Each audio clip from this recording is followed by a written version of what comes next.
తాకట్లో ఉన్న మీ బంగారాన్ని విడిపించి ఆ రోజు ఆన్లైన్ రేటుకి కొంటాం. Sharma gold company. శ్రీమాత్రే నమః. సుమన్ టీవీకి స్వాగతం. నేను గీతాంజలి. ఇవాళ మనతో పాటు ఉన్న అతిథి శ్రీ విద్యా ఉపాసకులు, ప్రముఖ జ్యోతిష్యులు గాడేపల్లి ప్రశాంత్ శర్మ గురువు గారు. అమ్మవారి గురించి ఎంతో అద్భుతంగా, ఎంతో వివరణాత్మకంగా మనకి ఎన్నో రకాలుగా వర్ణిస్తూ వస్తూ ఉంటారండి వీరు. ప్రత్యేకంగా అపర విద్యాలయం అనే ఒక ఇన్స్టా ఛానల్ ద్వారా చాలా ముఖ్యమైన విషయాలు అమ్మవారి గురించి, అలాగే సాధన మనం ఏ విధంగా చేయాలి, ఎలా అమ్మవారిని ప్రసన్నం చేసుకోవచ్చు అనే విషయాలు చెబుతూ ఉంటారు. వారిని సంప్రదించగానే అంగీకరించారు. ప్రస్తుతం స్టూడియోలో ఉన్నారు. వారితో మాట్లాడి అమ్మవారి గురించి ఎన్నో అమూల్యమైన విషయాలు తెలుసుకుందాం.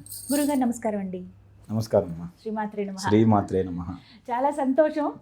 అంటే కొన్ని ఇంటర్వ్యూలు టైం రావాలంటే అంతే అంతే ఎప్పటి నుంచి అనుకుంటుంటే చాలా రోజుల నుంచి అనుకుంటున్నాం. మల్లాది దుర్గా ప్రసాద్ శర్మ గారు, వారి ద్వారా మీ పరిచయం.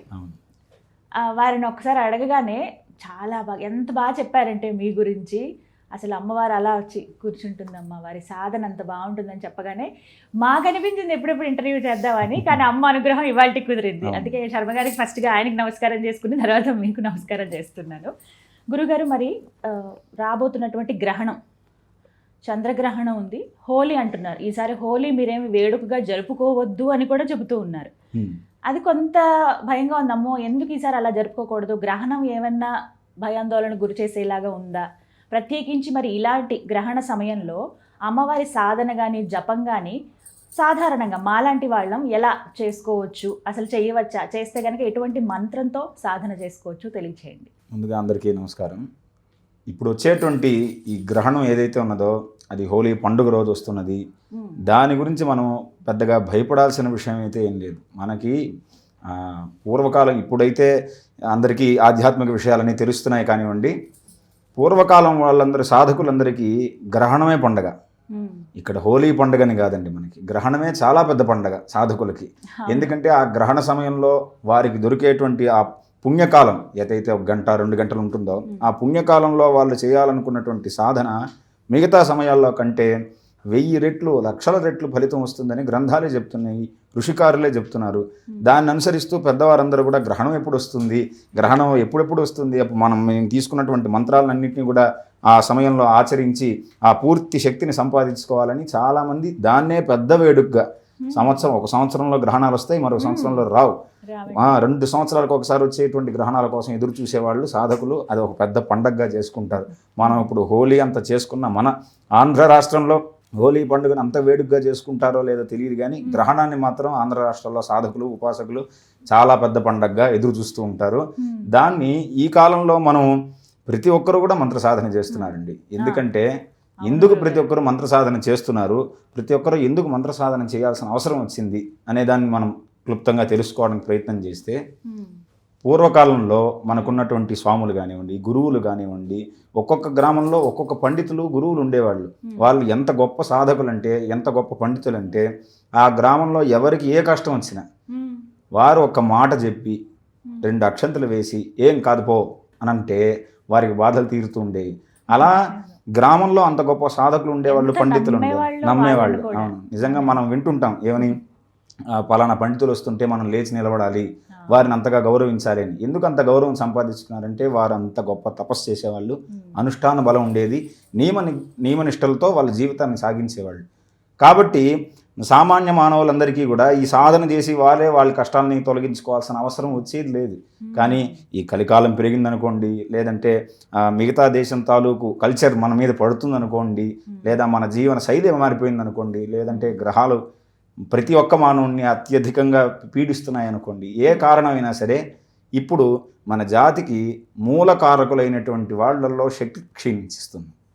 మూలకారకుల్లో ఉన్నటువంటి శక్తి క్షీణించడం వల్ల లోకానికి ఉపకారం చేయాల్సిన హితులు, పురోహితులు అంటే పురానికి హితం చేసేవాళ్ళు, వాళ్ళు శక్తిని కోల్పోవటము, గురువులు లేకపోవటము, సద్గురువులు దొరకపోవటం, అందువల్ల తర్వాత వచ్చినటువంటి గురువులందరూ కూడా కావ్యకంఠ గణపతి మహాముని కానివ్వండి, రామకృష్ణ పరమహంస కానివ్వండి, వివేకానందుల వారు కానివ్వండి, ఈ కాలంలో మేము బాగా అభిమానించే సిద్ధేశ్వరానంద భారతీ స్వామి వారు కానివ్వండి, వారందరూ ఏం చెప్తున్నారంటే, నీ అంతట నువ్వే సాధన చెయ్యి, నువ్వే మంత్రాన్ని, ఆ మంత్ర దేవతని దర్శనం చెయ్యి, తద్వారా నీ కష్టాన్ని, నీ బాధని నువ్వే తొలగించుకో అనే ఒక గొప్ప మార్గాన్ని వారు ప్రచారం చేస్తూ వస్తున్నారు.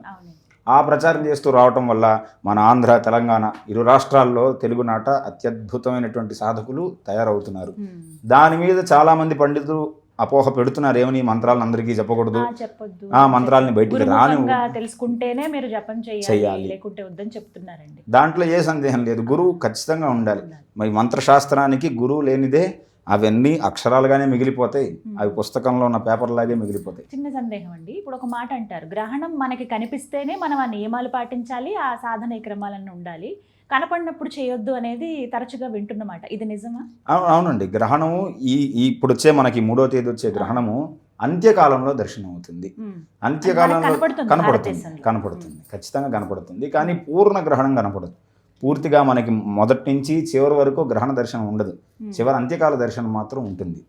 కాబట్టి ఇది మనం నియమాలు ఆచరించాలి. ఎట్లాగా మనం మామూలు గ్రహణం ఎప్పుడైతే స్పర్శకాలం ముందుగానే తలస్నానం చేసి గ్రహణ నియమాలను ఆచరిస్తూ అప్పటి నుంచి ఏం తినకుండా, మామూలుగా మన పెద్దవాళ్ళు ఏం చెప్తారు, అయ్యా గ్రహణం వస్తే ఏం తినొద్దు, గ్రహణం వస్తే ఇలాంటి ఏ పనులు చేయొద్దు, మీరు జాగ్రత్తగా ఉండండి, గర్భిణీ స్త్రీలు గృహంలోనే ఉండండి, నీడ కూడా పడకుండా చూసుకోండి అని చాలా జాగ్రత్తలు చెప్తారు గ్రహణానికి. గ్రహణ సమయంలో పుట్టిన వారికి కూడా ఏదో ప్రమాదం జరుగుతుందని చెప్తూ ఉంటారు. కానీ దీని వెనకాల ఉన్నటువంటి తత్వాన్ని మనం చూసుకుంటే గ్రహణ సమయానికి ముందు 7 గంటలు తినొద్దంటారు. ఎందుకు తినొద్దంటారు అంటే, గ్రహణ సమయంలో నువ్వు తీవ్ర సాధన చేయాలి అంటే, ఆ మనస్సు తీవ్రమైనటువంటి ఆ దేవత మీద లగ్నం అవ్వాలంటే ముందు నీ ఆహారము కాస్తంత ఖాళీ ఉండాలి. మామూలుగా మనం ఇప్పుడు చెప్తున్నాం థీరీలు, అందరూ చెప్తుంటారు ఏమని, 60% ఆహారం ఉండాలి, 20% నీరు ఉండాలి, మిగతా శాతం గాలికి ఖాళీ ఉండాలి.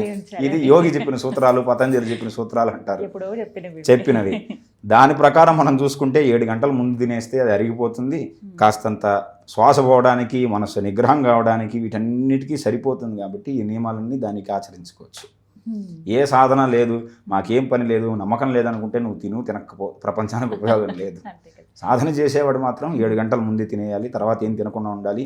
గ్రహణం ప్రారంభమవుతున్న సమయానికి స్నానం చేసేసి ఇక గ్రహణంలో ఆ ఉన్న 2-3 గంటల్ని పూర్తి ఏకాగ్రతతో వారు ఏ మంత్రాన్ని సాధన చేస్తున్నారో ఆ దేవత మీద పూర్తిగా ఆ దేవతకు అర్పణ చేసి సిద్ధాసనమై తపస్సు మొదలుపెట్టారు. మరి గ్రహణ సమయంలో ఎటువంటి దేవత ఆరాధన ఎంతో ప్రముఖం అండి?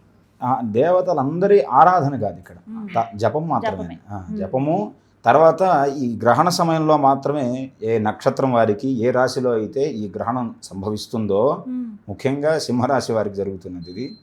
వారు ఆ నక్షత్రాలు, సింహరాశిలో ఉన్నటువంటి 3 నక్షత్రాల వారు ఈ గ్రహణ దోషాన్ని నివృత్తి చేసుకోవాలనేటువంటిది ఉంది. మిగతా 12 రాశులకి, 5 రాశులకి, 7 రాశులకి ఈ గ్రహణ దోషాన్ని ఆపాదించటం శాస్త్రం కాదు, భయపెట్టడం కూడా సమంజసం కాదు. ఆ సింహరాశి వారు స్వల్పంగా, కుంభరాశి వారికి ఈ దోషం ఉంటుంది కాబట్టి ఈ 2 రాశి వారు, ఆ నక్షత్రాల వారు గ్రహణానికి పూర్వమే ఆ రాశికి సంబంధించినటువంటి ఆ నక్షత్ర దోషాన్ని నివృత్తి చేసుకోవటానికి జపం చేసుకొని, నక్షత్ర జపం చేసుకొని, హోమం చేసుకొని దానం చేయాలి. ఆ చేసేసి మళ్ళీ గ్రహణం విడిన తర్వాత తలస్నానం చేసి పక్క రోజు చేసేసి ప్రాయశ్చిత్తంగా ఆ తర్వాత కూడా చేసుకునే ఆచారం ఉన్నది. గ్రహణానికి ముందల చేయాలి అనేటువంటి ఆచారం ఉన్నది. ఎందుకంటే దోషం వస్తున్నది, ప్రమాదం వస్తున్నది కాబట్టి దాన్ని గుర్తించి ముందుగానే మనం ఆ ప్రాయశ్చిత్తాన్ని చేసుకునే ఆచారం పెద్దలు బాగా నమ్మేవారు, దాన్ని ఆచరించేవాళ్ళు. ఈ మధ్యకాలంలో ఇది కూడా ఉన్నది. గ్రహణం సంభవించింది కాబట్టి ప్రమాదం రాకుండా ఉండాలని గ్రహణం అయిపోయిన తర్వాత పక్క రోజు చంద్రుడికి సంబంధించినటువంటి బియ్యము, కేతువుకి సంబంధించినటువంటి ఉలవలు, దాని తర్వాత వెండి, చంద్రుడికి వెండి ప్రీతి కాబట్టి వెండి చంద్రబింబాన్ని ఇవన్నీ కలిపి దానం చేయటం అనేటువంటిది అవసరం. ఎవరికి? సింహరాశి వారికి, కుంభరాశి వారికి ప్రధానం. మిగతా రాశి వారిని భయపెట్టడం అనవసరం. మంత్రం అంటే వారికి గురుముఖంగా ఏ మంత్రం ఉన్నదో ఆ మంత్రాన్ని ప్రధానంగా ఉపాసన చేయాలి ప్రతి ఒక్కరు. ఏ మంత్ర ఉపాసన లేదు అనుకుంటే ప్రణవం కానీ, పంచాక్షరి కానీ ఉపాసన చేసుకోవచ్చు, ఓంకారం కానీ. లేదు అంటే అమ్మవారి భక్తులే ఉన్నారనుకోండి, శ్రీమాత్రే నమః అనేటువంటిది మనందరికీ ప్రశస్తి. దాన్ని సహస్రనామం కూడా పారాయణం చేసుకోవచ్చు. ఆ సమయంలో మీరు ఏ స్తోత్రాన్ని అయితే ఎక్కువగా మీరు ఇష్టదేవతగా పెట్టుకున్నారు, కొంతమంది గణపతి ఇష్టం అనుకోండి, వారు పంచరత్నావళి పారాయణం చేస్తారు. ఆ సమయంలో పంచరత్నావళి 11 సార్లు పారాయణం చేయటం, 108 సార్లు పారాయణం చేయటం చేసుకోవచ్చు. అమ్మవారి ఇష్టం ఉన్నదనుకోండి, అమ్మవారికి సంబంధించిన లలితా సహస్రనామము, ఖడ్గమాలో, మూక పంచశత్ ఏదో ఒకటి ఆ స్తోత్ర రూపేణైనా సరే అమ్మవారిని జపం చేయొచ్చు. అన్ని నామాలతో జపం జరుగుతుంది కదా. అది కూడా చేయొచ్చు. స్తోత్ర పారాయణము, మూలమంత్ర జపము, లేదనుకుంటే నామమాత్రంగానే దాన్నే మంత్రంగా పెట్టుకొని చేయటం. ఏదైనా గురువు ఇచ్చిన మంత్రం అయితే అన్నిటిలో కంటే ఉత్తమం. గురువు ముఖంగా వచ్చినటువంటి మంత్రం గ్రహణ సమయంలో పునశ్చరణ చేసినంత శక్తి గ్రహణ సమయంలో వస్తుంది అంటారు. పునశ్చరణ అంటే ఏంటి? పునశ్చరణ అంటే ఒక మంత్రాన్ని 1,00,000 సార్లు జపం చేయటం, దాని తర్వాత హోమం చేయటం 10,000 సార్లు, దాని తర్వాత 1000 సార్లు తర్పణం చేయటం, దాని తర్వాత 100 సార్లు మార్జన చేసుకోవటం. జపము, హోమము, తర్పణ, మార్జన అంటే ఆ జలాన్ని, ఆ మంత్ర జలాన్ని ప్రోక్షణ చేసుకోవాలి 100 సార్లు. దాని తర్వాత ఒక 10 మంది బ్రాహ్మణులకు భోజనం చేయటం, అన్న సంతర్పణ చేయటం. ఇది పునశ్చరణ విధి. ఎవరైతే గురువు ఇచ్చిన మంత్రానికి ఇలాంటి పునశ్చరణ చేస్తారో ఆ మంత్రానికి శుద్ధి కలిగి ఆ మంత్రాన్ని వినియోగించే శక్తి సాధకుడికి వస్తుంది. వినియోగించే శక్తి. 1,00,000 సార్లు జపం చేసి పునశ్చరణ చేస్తే దేవత దర్శనం అవుతుందని కాదు, ఆ మంత్రాన్ని వినియోగం చేసుకునేటువంటి శక్తి వస్తుంది పునశ్చరణ చేస్తే. ఏ విధంగా వినియోగించుకోవచ్చు? ఏ విధంగా వినియోగించుకోవచ్చు అనేది గురువు చెప్తారు. ఇప్పుడు దాన్ని సవ్య మార్గంలో చేసుకోవాలి, మంచి మార్గంలో చేయాలి. మంచి మార్గం అంటే ఒక ఉదాహరణ, ఒక ఉద్యోగం రాలేదు ఒకరికి, వృత్తి లేదు, ఉపాధి లేదు అనే వారికి ఒక గురువు ఇచ్చిన మంత్రాన్ని పునశ్చరణ చేసుకొని, ఉదాహరణకి గణపతి మంత్రం చెప్పుకుందాం. ఒక గణపతి మంత్రం ఇచ్చాడు, లక్ష్మీ గణపతి, వల్లభ గణపతి. ఆ మంత్రాన్ని పునశ్చరణ చేశాడు, దానికి సిద్ధి పొందాడు, శుద్ధి చేసుకున్నాడు ఆ మంత్రాన్ని. దాన్ని ఎలా వినియోగం చేసుకోవాలంటే గురువు చెప్తాడు, నాయన ఇలా తెల్ల జిల్లేడు బింబాన్ని తీసుకొని, వినాయకుడు తెల్ల జిల్లేడుతో చేసిన వినాయకుడిని తీసుకొని, ఆ వినాయకుడికి ఎర్ర పూలతో ఒక 108 సార్లు అష్టోత్తరంతో అర్చన చేసి, ఆ తెల్ల జిల్లేడు మా బింబం ముందల అర్చనంతా చేసేసి ధూపదీప నైవేద్యాలు చేసేసిన తర్వాత ఆయన ముందల కూర్చొని నువ్వు సిద్ధి పొందిన మంత్రాన్ని 1000 సార్లు జపం చేసి ఆ గణపతిని ప్రార్థించు, నాకు వృత్తి కావాలని. ఎప్పుడైతే నీకు పునశ్చరణ చేసిన తర్వాత శుద్ధి కలిగిన మంత్రం ఉన్నదో దాన్ని నీ కోరిక కోసం 1000 సార్లు చెప్పావో అప్పుడు వెంటనే ఆ కోరిక తీరుతుంది. అలా ఆ మంత్రాన్ని నీకు ఎప్పుడు కష్టం వచ్చినా దాన్ని వినియోగించుకోవచ్చు. ఈ సంఖ్య అనేది 1000. ఏ పూలతో పూజ చేయాలి, ఏ బింబాన్ని పెట్టుకొని పూజ చేయాలి, ఏ దిక్కులో ఉండాలి, ఇవన్నీ గురువు చెప్తాడు. గురువు దగ్గరుండి జాగ్రత్తగా పూజ ఎలా చేయాలి, దాన్ని ఆ మంత్రాన్ని ఎలా వినియోగం చేయాలనే రహస్యాలన్నీ గురువు చెప్తాడు. గురువు గారని గురువు తెలుసుకోవాలి. మనం ఏదో చెప్పామని వాళ్ళు ఆచరిస్తే కుదరదు. గురుముఖంగా ఉండాలి.